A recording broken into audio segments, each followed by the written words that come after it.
भी इलेक्ट्रॉन्स का है, ठीक है, थोड़ी सिंबल यूज़ करने आता, ठीक है, अच्छे से लगता हूँ देखो, इलेक्ट्रॉन है, ठीक है। तो ये पहले भी शेल में जो के शेल है आपकी, उसके अंदर 2 इलेक्ट्रॉन्स है, ठीक है। उसके बाद दूसरे में कितने हैं, दैट इज 8 आ सकते हैं, ठीक है। अब 8 इलेक्ट्रॉन है इसके पास, दो देखो 6 है टोटल, 2 चले गए, अब तो 4 ही बचे, तो सिर्फ 4 होंगे यहाँ पे, 1 2 सॉरी 3 और 4, तो यहाँ पे 4 इलेक्ट्रॉन होंगे ये एल शेल के अंदर। तो ये कार्बन का कुछ बेसिकली जो एटम है वो कुछ ऐसा दिखता है, ठीक है, कार्बन एटम। अब हम लोग जरा देखते हैं कि जो कार्बन एटम है इसको आगे क्या जरूरत पड़ी, क्यों इसने क्या बोलते हैं कंपाउंड फॉर्म करना स्टार्ट किया, क्यों सारी चीज़ हुई। तो देखो सबसे पहले हुआ क्या कि हम जब रिसर्च कर रहे थे तो हमने ग्रुप 18 देखा। ग्रुप 18 के अकॉर्डिंग भैया आपका helium, neon, argon, helium, neon, argon, krypton, xenon, radon,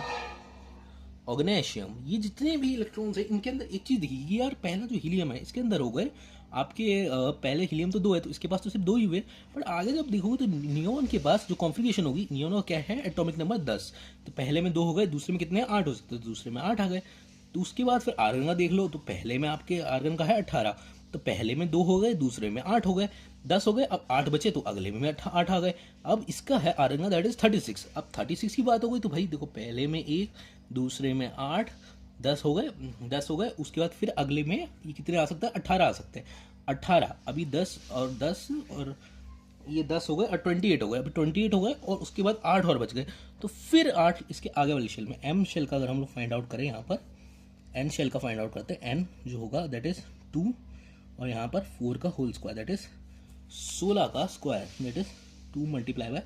16 का स्क्वायर दैट इज 32 इलेक्ट्रॉन्स आ सकते हैं, ठीक है। यहाँ पे हम लोग को 8 ही आए क्योंकि बस आर्गन बस 8 ही थे। तो अब हमने एक चीज़ देखी यार, जितने भी इलेक्ट्रॉन है इसके outermost shell, outermost shell जो सबसे बाहर वाला शेल होता है, जैसे ये जो है ना, ये सबसे बाहर में देखो शेल है, ये तो 2 अंदर में है ना, इसके बाहर में जो सबसे शेल है जहाँ पे आखिरी इलेक्ट्रॉन भरा है उस शेल के अंदर, अब वो चाहे 1 भरे हो, 2 भरे हो, 4 भरे हो, 5 भरे हो या 10 क्यों ना भरे हो, जितने आखिरी में भरे हो वो जिस ऑर्बिट के अंदर भरे, ये जो सर्कुलर बार है ना जिसके ऊपर मैंने ये पॉइंट डॉट किए, ये ऑर्बिट है, इसके अंदर जितने भी आपके इलेक्ट्रॉन भरे इसको मैं कहूँगा वैलेंस इलेक्ट्रॉन, और इससे ऑर्बिट को कहूँगा वैलेंस ऑर्बिट, ठीक है। तो इनके अंदर 8 इलेक्ट्रॉन, यहीं से ऑक्टेट रूल ड्राइव हुआ कि ऑक्टेट रूल ड्राइव हुआ, जो कि बेसिकली जो सिंपल सा सेंस करता है, compounds complete their orbit, their compound try to have 8 electron in valence shell